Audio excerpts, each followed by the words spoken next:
పరిశుద్ధ గ్రంథంలో నుంచి దేవుని వాక్యం చదువుకుందాం. చాలు, పరిశుద్ధ గ్రంథంలో నుంచి దేవుని వాక్యం చదువుకుందాం బిడ్డలారా. ఫిలిప్పీ పత్రిక 1వ అధ్యాయం 29వ వచనాన్ని చదువుకుందాం ఒకసారి. ఫిలిప్పీ పత్రిక 1వ అధ్యాయం 29వ వాక్యం. చక్కని మాట రాయబడింది. ఫిలిప్పీ పత్రిక 1వ అధ్యాయం 29వ వాక్యం. అక్కడేం రాయబడిందంటే 29:30 బిడ్డలారా. 29:30 చదువుదామా? క్రీస్తునందు విశ్వాసముంచుట మాత్రమే గాక ఆయన పక్షమున శ్రమపడుటయు ఆయన పక్షమున మీకు అనుగ్రహింపబడెను. క్రీస్తునందు విశ్వాసముంచుట మాత్రమే గాక ఆయన పక్షమున శ్రమపడుటయు ఆయన పక్షమున మీకు అనుగ్రహింపబడెను. చదివిన ఈ వాక్యాన్ని పరిశుద్ధాత్మ దేవుడు మనందరికీ అర్థమగినట్లు బోధించి, వాక్యపు లోతుల్లో మనల్ని స్థిరపరచి, పరిశుద్ధుల స్వాస్థ్యంలో మనలందరినీ దేవుడు భద్రపరచునుగాక. ఆమేన్ చెప్పండి. హుషారుగా ఉండేవాళ్ళు ఆమేన్ చెప్పండి. మంచులో దర్శనం వాళ్ళు ఆమేన్ చెప్పండి. క్రీస్తునందు విశ్వాసం ఉంచుట మాత్రమే గాక ఆయన పక్షమున శ్రమపడుట మనకు అనుగ్రహింపబడెను అనేది ఇక్కడ మనం చదివాం బిడ్డలారా. ఇక్కడ 2 మాటలు ఉన్నాయి. క్రీస్తునందు విశ్వాసం ఉంచేవాళ్ళు ఒక గుంపు, ఇది మొదటిది. క్రీస్తునందు విశ్వాసం ఉంచటం, విశ్వాసం ఉంచువారు ఒక గుంపు బిడ్డరా, ఇది ఒకటి. రెండోది వచ్చి, ఎవరైతే క్రీస్తునందు విశ్వాసం ఉంచుతున్నారో వారు దేవుని పక్షమున నిలబడి, క్రీస్తునందు విశ్వాసం ఉంచువారు దేవుని పక్షమున నిలబడి దేవుడి కొరకు శ్రమ అనుభవిస్తారంట. ఇది 2 గుంపు. క్రీస్తునందు విశ్వాసం ఉంచేవాళ్ళు ఒక గుంపు, విశ్వాసం ఉంచిన వాళ్ళు దేవుని కోసం, దేవుని పక్షాన నిలబడి దేవుని కోసం శ్రమ అనుభవిస్తారంట. ఇది 2 గుంపు. ఈ 2 గురించి వివరించేసి నేను ఆపేస్తా బిడ్డ. ఈ 2 మాటలు మీకు క్లియర్గా కొంచెం వివరంగా అర్థమయ్యేట్టు బోధించి చెప్పి ఆపేసుకుందాం ఈరోజు. దేవుని యందు విశ్వాసం కలిగి ఉండడం కూడా ఒక వరం. ఆమేనండి. దేవుని యందు విశ్వాసం కలిగి ఉండడం కూడా ఒక వరం. ఆ వరం ఎవరికైతే ఇవ్వబడద్దో వాళ్ళే క్రీస్తునందు విశ్వసిస్తారు. ఓహకే, చుట్టుపక్కలలోకి పోయి మనము యేసు ప్రభు దేవుడయ్యా నమ్ముకోండి అంటే ఓకే అట్లాగలే, అవును అందరు దేవుడిలో ఈయన కూడా ఒక దేవుడు అంటారు వాళ్ళు. ఓకే, మేము కూడా నమ్ముతున్నాం, ఆయన కూడా దేవుడు, ఆయన కూడా ఒక దేవుడు అంటారు. కానీ మన నమ్మకం అది కాదు. ఇప్పుడు ఇక్కడ మనందరం ఏమి నమ్ముతున్నాం తెలుసా? దేవతలు అనబడిన వారు ఎందరో ఉన్నను దేవుడు ఒక్కడే, సృష్టికర్త అయిన దేవుడు ఒక్కడే.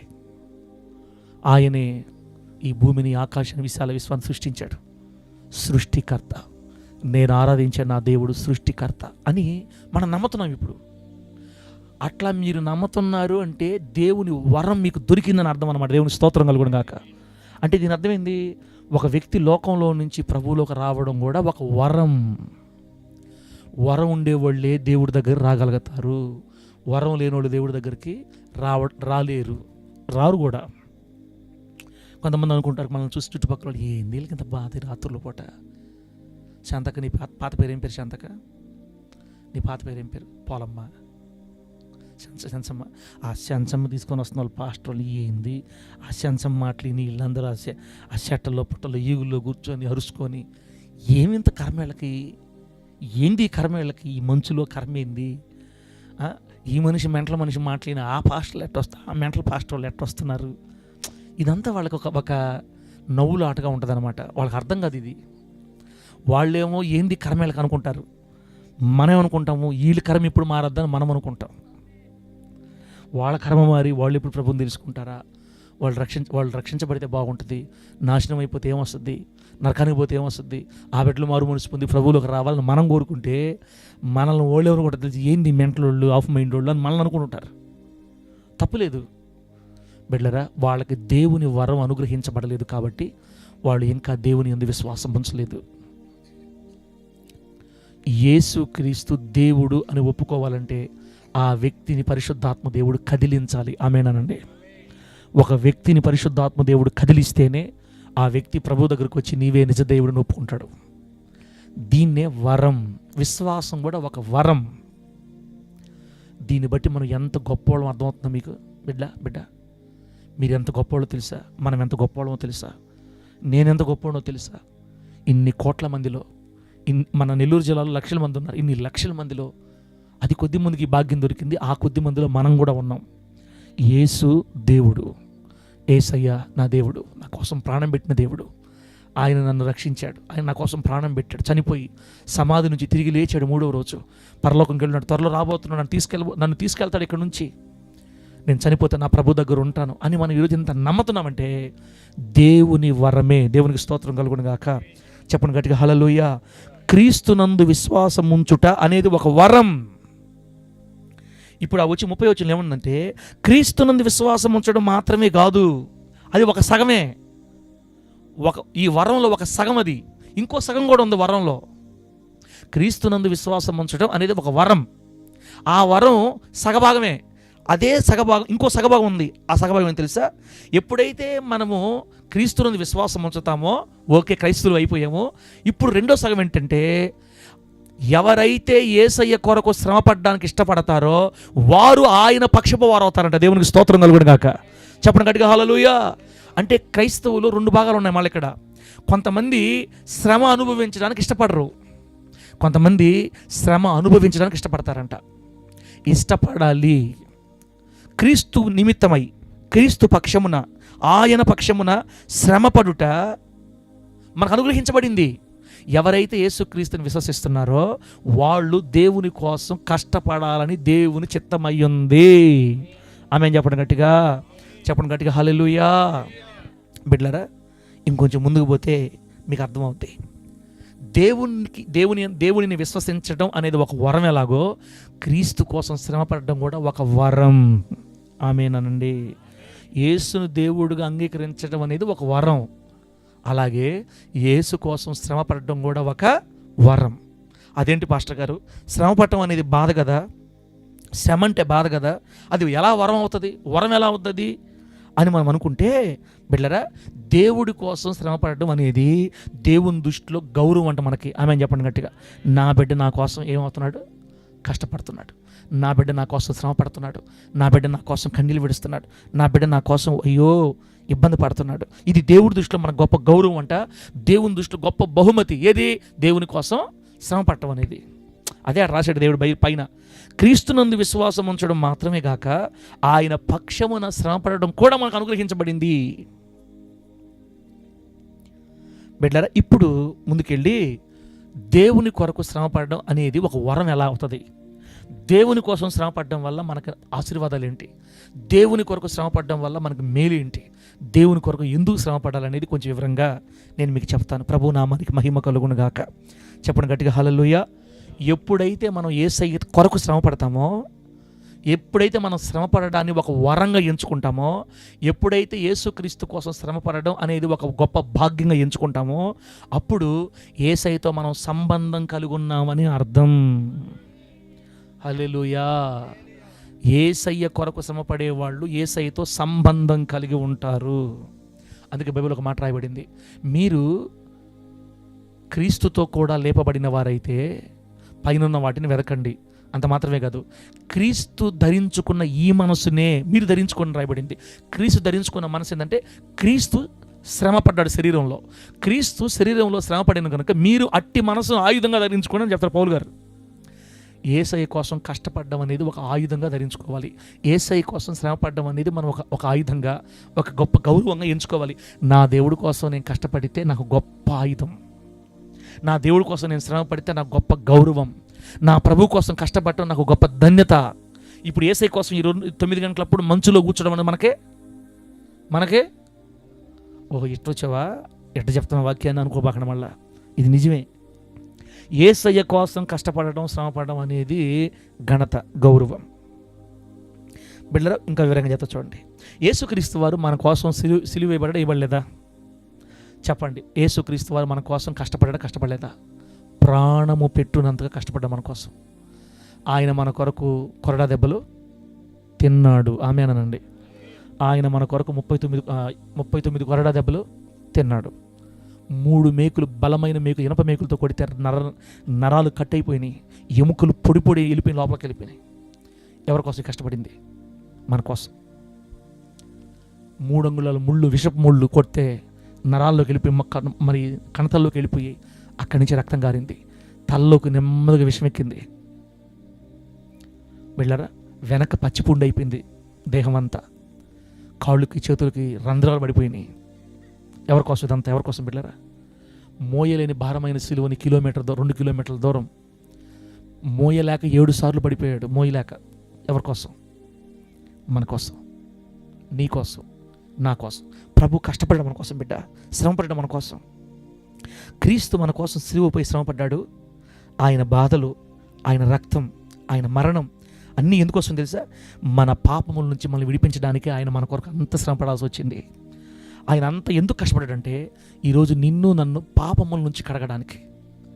ఒక్కసారి ప్రభు దగ్గరికి వచ్చి, దేవా నా పాపాలు క్షమించు అని అంటున్నావంటే నీ పాపాలన్నీ కడిగేయబడతాం కదా. ఇప్పుడు ఈజీగా కడిగేస్తున్నాడు దేవుడు. బైబిల్ ఏం చెప్పింది? ఒప్పుకుని విడిచిపెడితే ఏమైపోద్ది? కనికరం పొందుకుంటారు, కడగబడతారు. దేవా నా పాపం క్షమించని నోరు తెరిచి అడిగామంటే అది ఎంత ఘోర పాపమైనా తెల్లగా కడిగేస్తాడు దేవుడు. ఇప్పుడు ఎందుకో తెలుసా?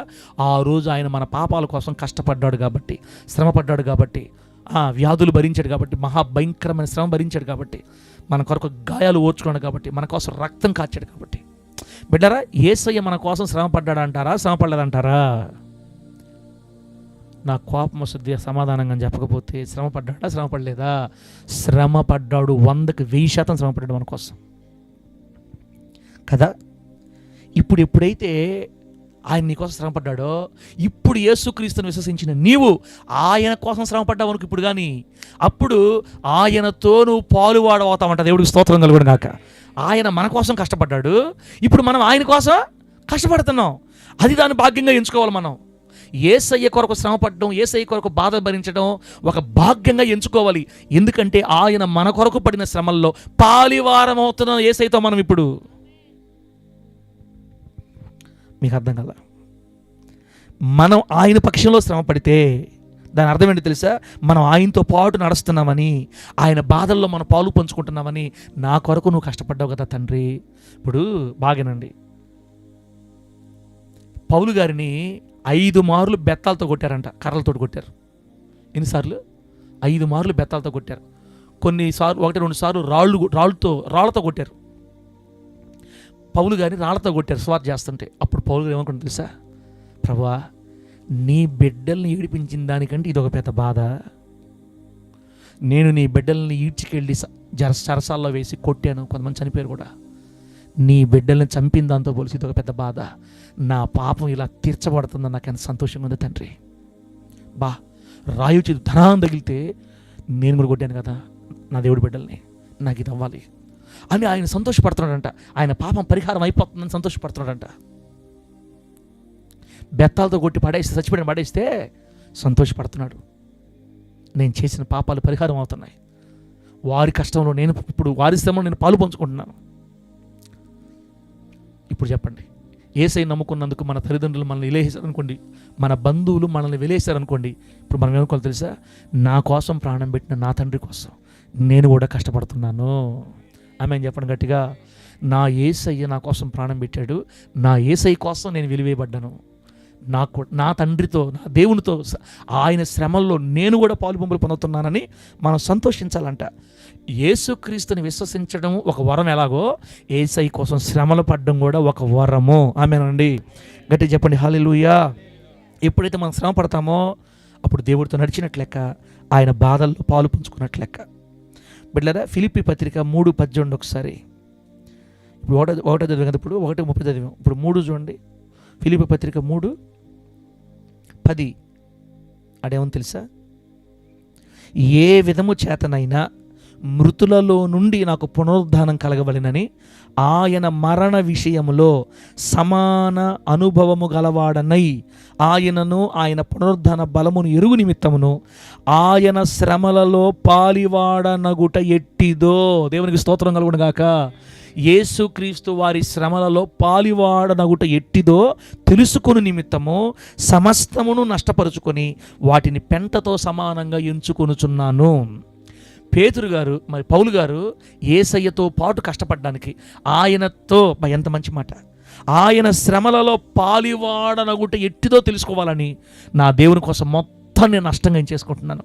నాకు లాభకరమైనటువంటి వదిలేస్తున్నాను. నేను అవసరమైతే శ్రమ పడతాను, కష్టపడతాను. నా ప్రభుతో సమాన అనుభవం కలిగి ఉండాలి. ఆయన కష్టాలు నేను పాలుపంపులు పొందాలి. ఆయన శ్రమల్లో నేను సమాన అనుభవం కలిగిన వాడినై ఉండాలి. ఆయన శ్రమలో నేను పాలివాడనవ్వాలి. పౌలు గారు చెప్తున్నాడు, యేసయ్య శ్రమల్లో మనం కూడా పాలువారం అవ్వాలంట. బిడ్డరు, ఈ మాట అర్థమైందంటే అమ్మా నేనేం చెప్పట్లా, లాస్ట్ మీకు అర్థమైందంటే యేసయ్య పక్షమందు ఉండాలి అనుకున్న వాళ్ళు ఆయన కోసం ఖచ్చితంగా కష్టపడడానికి, శ్రమ పడడానికి ఇష్టపడతారు. దేవునికి మహిమ కలుగును గాక.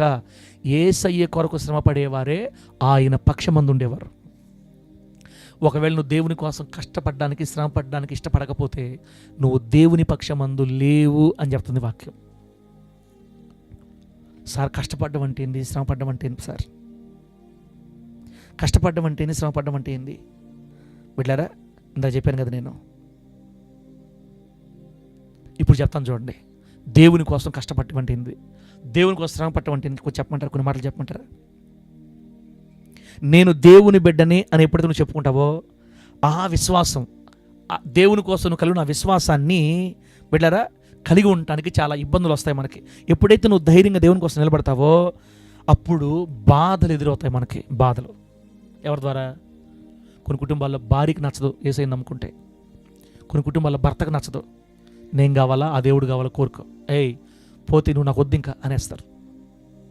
నీకు ఆ దేవుడు కావాలనుకుంటే నేను వదిలేయి, వెళ్ళిపో, నీకు నాకు వద్దనేస్తారు. కొంతమంది తల్లిదండ్రులు తిడతారు, కొంతమంది బంధువులు తిడతారు. ఎందుకురా మనకు అసలు మన ఇంట వాగిట అసలు ఆ దేవుడు లేడు, నీ దరిద్రాలువి, నువ్వు వచ్చేవేంది అసలు, ఎందుకు మనకు అవసరమా? బాధలు స్టార్ట్ అవుతాయి యేసుని బట్టి. ఆ బాధలు భరించాలి బిడ్డ దేవుని కోసం. రెండోది, కొంతమంది ఎగతాళి చేస్తారు, మనల్ని హేళన చేస్తారు. హల్లెలూయా పోతున్నాడు రా, ఇదిగో స్తోత్రాలు పోతున్నాడు అంటారు మనల్ని. అంటారనరా? స్తోత్రాలు పోతున్నాడు, హల్లెలూయా పోతున్నారు, ఇదిగో ప్రభువులు పోతున్నారు, స్తోత్రం హల్లెలూయా. మొన్న మేము రోడ్ల మీద పోతుంటే పాపవాళ్ళు, నేను వాళ్ళు బైక్ మీద పోతా, మగపిల్లలు అరుచుకుంటా హల్లెలూయా స్తోత్రం ఆమె నడపోతాం. ఒకసారి చూసి మనల్ని దేవుని బట్టి హేళన చేస్తారు, ఎగతాళి చేస్తారు, నవ్వుతారు, గేలి చేస్తారు. బిడ్డ, వాటిని కూడా సహించాలి దేవుని కోసం. అది ప్రభువు కోసం శ్రమ పడ్డం అంటే. హేళనను సహించాలి, బాధలు భరించాలి, కొన్నిసార్లు నష్టాలు కూడా జరుగుతాయి. ఏం జరుగుతాయి? నీకు యేసయ్య కావాలనుకుంటే నా ఆస్తిలో ₹1 కూడా ఇవ్వను, వెళ్ళిపో ఇంట్లో నుంచి అని చెప్తారు. అలా ఎంతోమంది యేసయ్య కొరకు మొత్తం వదిలిపెట్టి కట్టుబట్టలతో బయటకు వచ్చిన బిడ్డలు ఎంతోమంది నాకు కూడా తెలుసు. దేవుని స్తోత్రం కలుగును గాక. వాళ్ళు యేసయ్య శ్రమల్లో పాలుపంపులు పొందుతున్నారు, యేసయ్య శ్రమల్లో పాలువారు అవుతున్నారు. నా కోసం నా తండ్రి కష్టపడ్డాడు, నా కోసం నా తండ్రి రక్తం కార్చాడు, నా దేవుడు రక్తం కార్చాడు, ఆయన కోసం నేను కూడా శ్రమ పొందాలి, ఇది నాకు భాగ్యం, ఇది నాకు వరం అని ఎంచుకొని యేసయ్య కొరకు తల్లిదండ్రులు వదిలిపెట్టేసి, ఆస్తులు వదిలేసి, కట్టుబట్టలతో వచ్చి ఎంతో ఇబ్బందులు పడ్డవాళ్ళు నాకు చాలామంది తెలిసి పెట్టారు.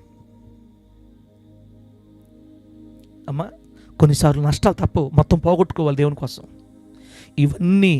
ఇవన్నీ సహించి దేవుని కొరకు నిజంగా నిలబడిన వాడే క్రీస్తు పక్షమున ఉన్నవాడు అని అర్థం. దేవుడికి స్తోత్రం కలుగును గాక. చెప్పండి గట్టిగా హల్లెలూయా. నేను దేవుడిని నమ్ముకున్నానని తిడతా ఉండాలి సార్ మా ఇంట్లో వాళ్ళు, అందుకే నేను ఇంక వదిలేద్దాం అనుకుంటుండా అంటే వస్తున్నా నా మాట అర్థం నీకు?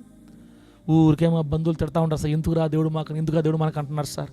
నాకు కూడా ఎందుకో ఆలోచన వస్తుంది, నేను కూడా కొంచెం ఆలోచించుకొని నిదానంగా వెనకపోతాను సార్ అంటే అది అర్థమైంది. వీళ్ళు క్రీస్తు పక్షాన లేరు, వీళ్ళు దేవుని కోసం కష్టపడేవాళ్ళు కాదు, వీళ్ళు దేవుని కోసం శ్రమ పడేవాళ్ళు కాదు, నష్టాలు అనుభవించేవాళ్ళు కాదు. అంటే వీళ్ళకి వరం లేదని అర్థం. యేసుక్రీస్తుని దేవునిగా విశ్వసించడం ఎంత వరమో ప్రభు కోసం శ్రమ పడడం కూడా అంతే వరం. ఎప్పుడైతే మనం దేవుని కోసం శ్రమ పడతామో అప్పుడు మనం దేవుని పక్షమందు ఉన్న వాళ్ళం అవుతాం. దేవునికి స్తోత్రం కలుగును గాక. మీరు నా పక్షపు వారైన యెడల నేను మీ పక్షపు వాడనగతనన్నాడు దేవుడు. అప్పుడు మీరు నా పక్షం నిలబడితే నేను మీ పక్షం నిలబడతా. తల్లిదండ్రులు వదిలేశారా నా కోసం నిన్ను? వద్దా?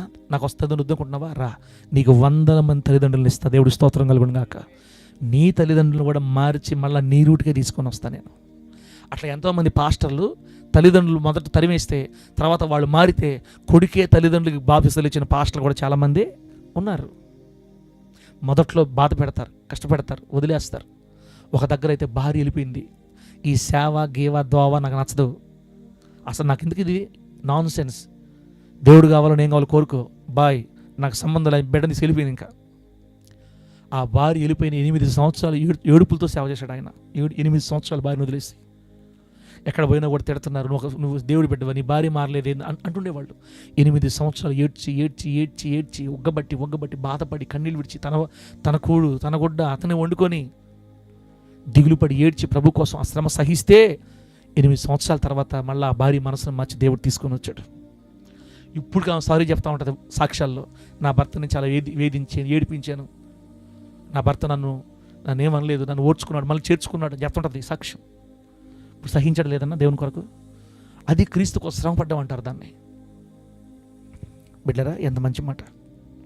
క్రీస్తు పక్షమున ఉన్నాడు అంటే ఆ ఉన్న వ్యక్తి దేవుని కోసం అన్ని కష్టాలు పడాలి. బిడ్డరా, ప్రపంచం మనల్ని హేళన చేస్తుంది, గుర్తుపెట్టుకోండి.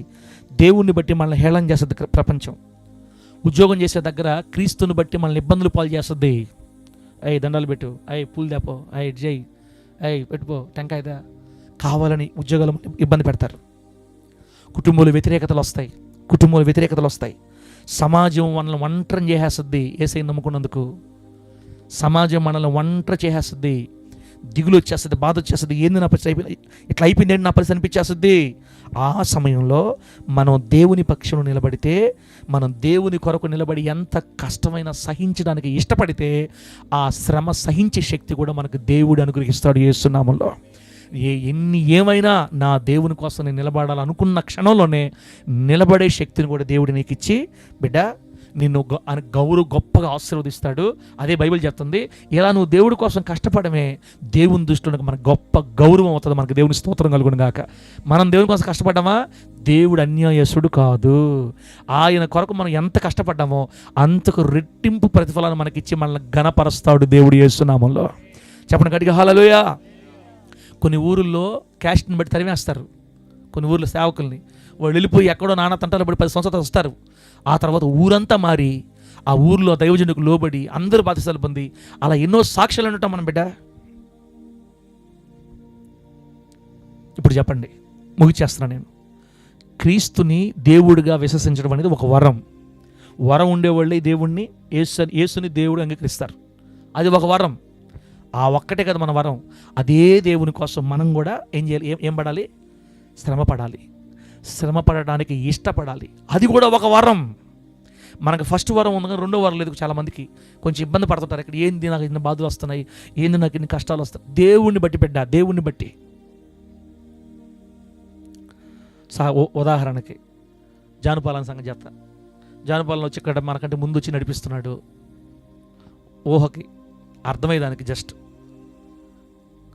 మరి జానుపాలనకి శాంతక సహకరించట్లా, ఏదో ఇబ్బంది అయింది. పాటి ఇట్లేదన్నా, ప్రార్థన ఇట్లేదన్నా కొంచెం ఇబ్బంది కలిగి శాంతకకి జానుపాలనంటే పడటంలా. అప్పుడు నీళ్ళు కూడా తేటం జానుపాలనకి అసలు పడుచుకోవటంలో. పాస్టర్ వచ్చిందాక శాంతకి రావటంలో ఇక్కడికి. అప్పుడు జానుపాలన ఏమనుకుంటాడంటే, నేనంటే పడట్లేదు ఇక్కడ, ఇంక నేను చేయటం ఎందుకు ఇక్కడ, సారగా చల్లగా చెప్పి నా ఆటోకు బాడుగు వచ్చింది వెళ్తాను నేను, నాకు వద్దు బాధలు, నాకు అందరూ అనుకూలంగా ఉంటే నేను చేస్తాను కానీ అని అనుకోకూడదు మనం బిడ్డలారా. ఒకవేళ మనకు వ్యతిరేకంగా ఎవరున్నా మనం సర్దుకొని ఓర్చుకొని దేవుని కొరకు మనం ఆ అవమానాన్ని భరించాలా. ఎక్కడైతే మనం భరిస్తామో అక్కడే మరలా మునుపటి కంటే రెట్టింపు గౌరవాన్ని మనకు దేవుడు అనుగ్రహిస్తాడు యేసు నామములో. అన్నీ కలిసి వస్తే దారిని పోయే దానయ్య కూడా చేస్తాడు. ఏదైనా దారిని పోయే దానయ్య కూడా చేస్తాడు బాగా. అన్నీ కలిసి రానప్పుడే, ఇబ్బందులు ఉన్నప్పుడే నిలబడి చేయాలి. అటు దైవజనులైనా, సేవకులైనా, పరిచారకులైనా, లేకపోతే నువ్వైనా నేనైనా బిడ్డ, ప్రభు కోసం కష్టాలు వస్తాయి. ఆ సమయంలో మనం దేవుని పక్షాన్ని నిలబడాలి. మనకు పరిస్థితులు అనుకూలంగా మారిన, ప్రతికూలంగా మారినా నిలబడాలి. దేవుని కోసం కష్టపడడం, శ్రమపడమేనక్క ఒక వరం. దేవుని కోసం శ్రమపడే ఆ వరాన్ని ప్రభు ఈ రాత్రి మనందరికి అనుగ్రహించును గాక. నాకు తెలిసి మనం అందరం బయటపడిపోయాం. మనకెవరు ఇబ్బంది పెట్టేవాళ్ళు లేరు. మనం 10 సంవత్సరాల పైన దేవుళ్ళలో ఉన్నాం. 5-7 సంవత్సరాలు 7 సంవత్సరాలు అయిపోయింది. ఇంక మీకు ఎవరు ఇబ్బంది పెట్టరు. ఇంకొక రూట్లో వస్తాయి మనకి, ఈ రూట్లో కాదు ఇంకొన్ని రూట్లో వస్తాయి.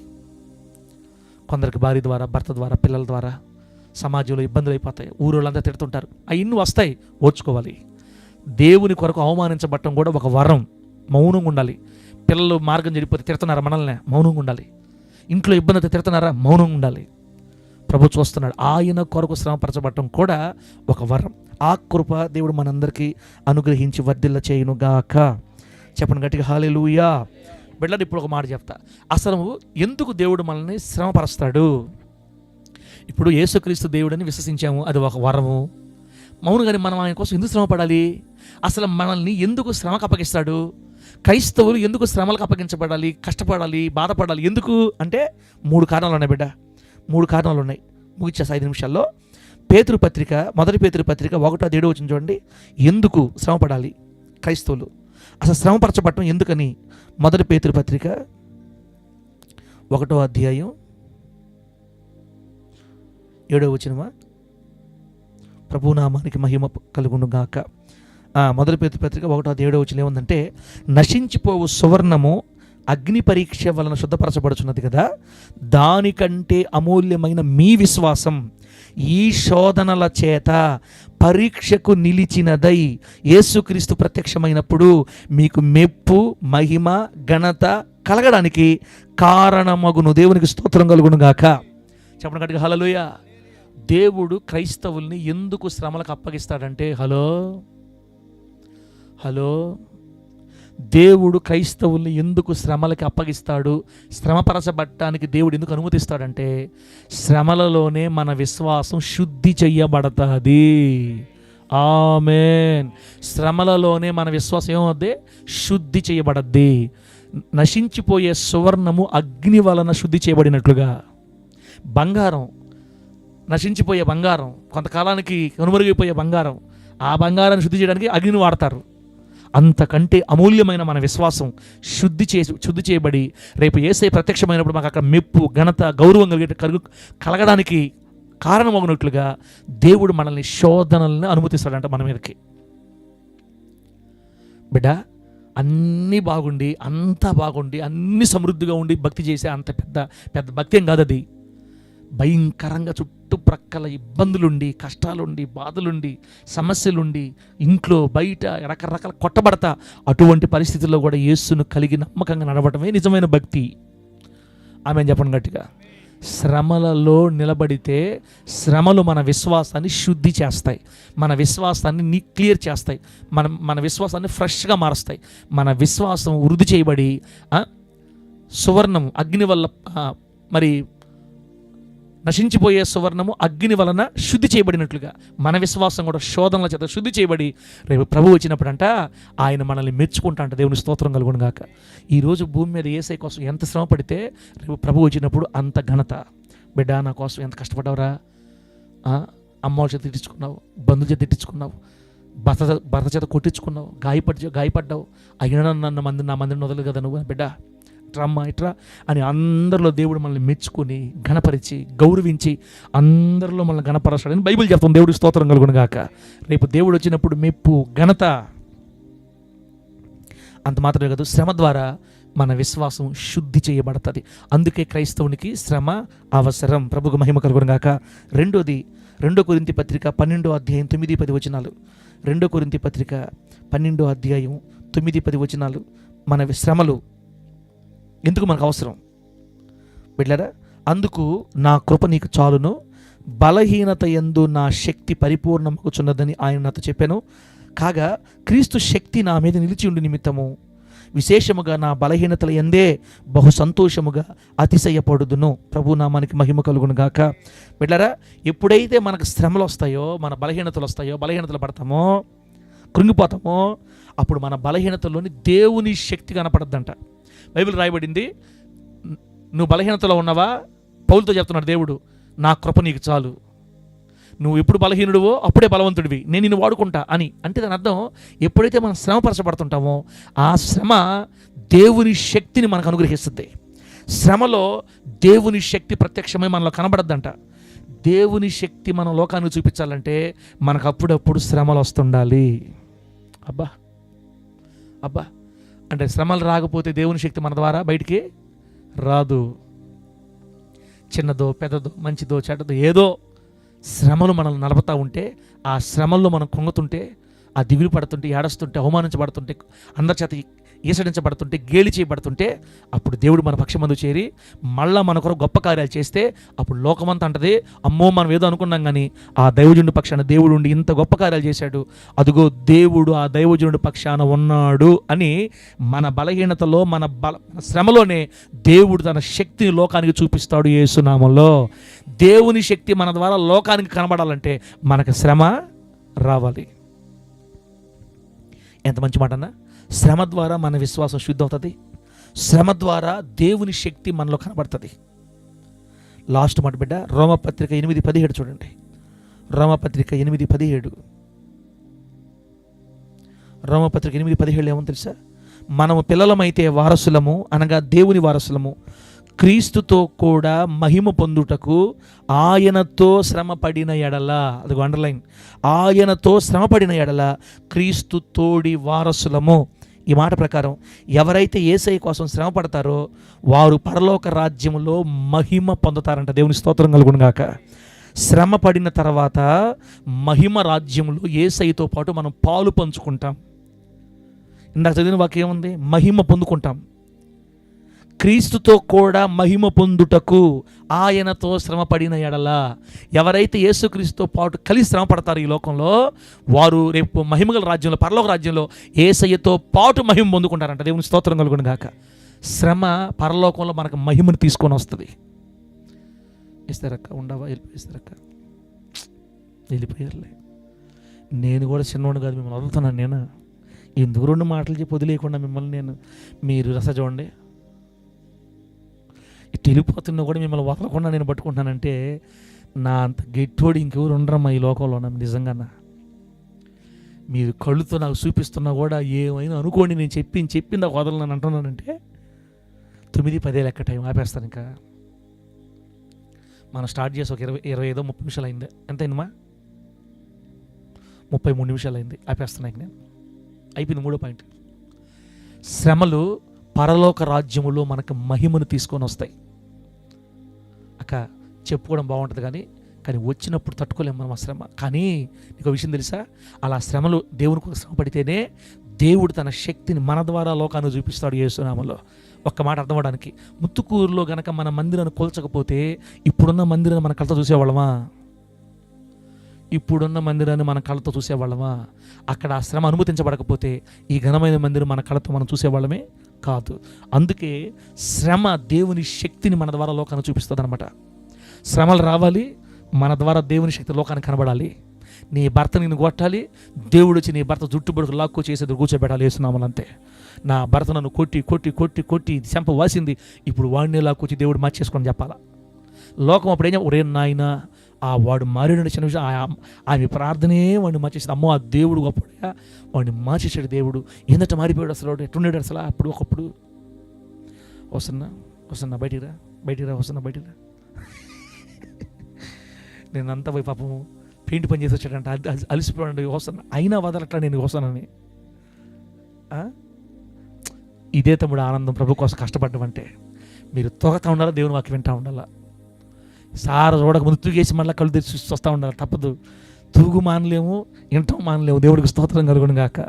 ఎంత కష్టపడితే అంత మెప్పు, ప్రభుకు మహిమ కలుగును గాక. అక్క ఇది కష్టపడటం కదా దేవుని కోసం. ఈ సందర్భంగా దేవుడు చెప్పేది ఇప్పుడు మనకి, ఆయన కొరకు శ్రమలు వస్తాయి కొన్ని మనకి. యేసు ప్రభుని నమ్ముకుంటే ఆధార్ కార్డులు, రేషన్ కార్డులు వస్తాయి ముందు. మీ క్రీస్తు బిడ్డలా, నీకు లేదు పని పో, మీ ప్రభువులా పక్కపో, వస్తాయి. వస్తే ఒకవేళ నిలబడాలి యేసయ్య కోసం. నువ్వు ప్రభు కోసం కష్టపడితే పరలోక రాజ్యంలో నీకు మహిమ దొరుకుతుంది. దేవుడికి స్తోత్రం కలుగును గాక. గట్టి చెప్పండి హల్లెలూయా. బిడ్డలారా, ఏ పిల్లవాడు ఎంత మోయగలుగుతాడో అంతే పంపిస్తాడని మాత్రం మర్చిపోవాకండి. చిన్న పసిపిల్లలు మోసే బరువు ఎంతో తండ్రికి బాగా తెలుసు. వయసు వచ్చిన బిడ్డ మోసే బరువు ఎంతో తల్లిదండ్రులకి బాగా. ఇప్పుడు షారుని ఎంత బరువు మోసొద్దో అన్నకు బాగా తెలుసా తెలీదా? ఆ మోసే బరువే మోపుతాడు ఆ బిడ్డ మీద. మనము సహించలేనంత కష్టాలు మనకు దేవుడు రానీడు. కొంచెం కష్టంగా ఉంటుంది. ఓయమ్మ ఏది నా వల్ల కూడా అనిపిస్తుంది, కానీ మరలా ఆయనే బరువు దించి తప్పించుకుని మార్గం కలుగు చేస్తాడు. నువ్వు ఎప్పుడైతే శ్రమలోకి వెళ్తావో అప్పుడు దేవుడు నీ పక్షాన్ని దిగి తన శక్తిని లోకాన్ని చూపిస్తాడు.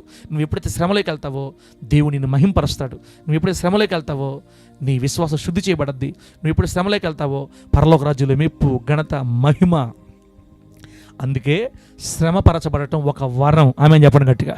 యేసును దేవుడు అంగీకరించడం ఎంత వరమో యేసయ్య కొరకు శ్రమపరచబడటం కూడా అంతే వరం. ఆయన కొరకు ఎవరైతే శ్రమపడడానికి ఇష్టపడతారో వాళ్ళే యేసయ్య పక్షాన ఉండేవాళ్ళు. ఇప్పుడు మీకేమర్థమైంది? అవసరమైతే ఒకవేళ దేవుడు మనకు శ్రమ అనుమతిస్తే నిశ్చయముగా ధైర్యముగా శ్రమను ఎదుర్కొందుముగాక.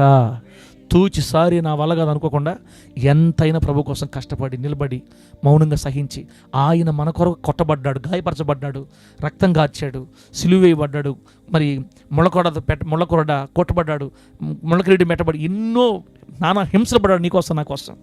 ఆయన కార్చిన రక్తం ఈరోజు మన పాపాలు క్షమిస్తూ ఉంది. అంత తండ్రి నీకోసం అంత కష్టపడితే ఈ లోకంలో కొంచెం కష్టపడలేవా దేవుని కోసం బిడ్డ? మళ్ళీ కష్టపడిన దానికి నీకు 3 ఆశీర్వాదాలు. నీ విశ్వాసం శుద్ధవద్ది, నీ పరలోకంలో మహిమ, కిరీటాలు, ఘనత, మెప్పు. ఈ లోకంలో దేవుని శక్తి నీ ద్వారా కనపడదు లోకానికి. ఇన్ని అద్భుతాలు శ్రమల ద్వారా దేవుడు లోకాన్ని చూపించేటప్పుడు సిద్ధపడి ధైర్యంగా యేసు కొరకు సాగిపోదుముగాక. గట్టిగా చెప్పండి హల్లెలూయా. దానియేలుకు శ్రమ రాకపోతే సింహాల నోళ్లు మూయబడతాయన్న సంగతి ఆ ప్రపంచానికి తెలీదు. శద్రక, మెషక, అబేద్నెగోలు అగ్నిగుండంలోకి విసిరేయబడకపోతే అగ్నిగుండాన్ని కూడా చల్లగా మార్చే దేవుడు ఒకడున్నాడని లోకానికి తెలీదు. యోనా గనక చేప కడుపులో బతికి రాకపోతే చేప కడుపులో కూడా ఒక వ్యక్తి సజీవంగా బతతాడన్న సంగతి లోకానికి తెలీదు. శ్రమ వస్తేనే దేవుని శక్తి లోకానికి కనపడద్దు బిడ్డ. లాజరు చనిపోకపోతే చనిపోయి 4 రోజులైనా కూడా ఆ వ్యక్తిని దేవుడు లేపుతాడన్న సంగతి లోకానికి తెలీదు. రోగం రావాలి, లాజరు చనిపోవాలి, ఆ శ్రమను లాజరు ఓర్చుకోవాలి. ఆ శ్రమలో నుంచి దేవుని శక్తి లోకం చూసింది. లాజరు బయటికి రా అంటే 4 రోజుల శవం లేచిన రుచి యేసు నామములో. బిడ్డ, మన శ్రమలు దేవుని శక్తిని లోకాన్ని చూపిస్తాయి. మన శ్రమలు మన విశ్వాసాన్ని శుద్ధి చేస్తాయి. మన శ్రమలు పరలోకంలో మనకు మహిమను తీసుకొస్తాయి, మెప్పు, ఘనతను తీసుకొస్తాయి. శ్రమల్లో జాగ్రత్తమా, ధైర్యం ఉండనమ్మా, కుంగిపోవద్దు, ధైర్యం తెచ్చుకుందాం. దేవుడి మాటలు మనకు ఆశీర్వాదకరంగా మార్చి వర్ధిల్ల చేయను గాక. కళ్ళు మూసుకొని ప్రార్థన చేసుకుందాం బిడ్డలారా. కళ్ళు మూసుకొని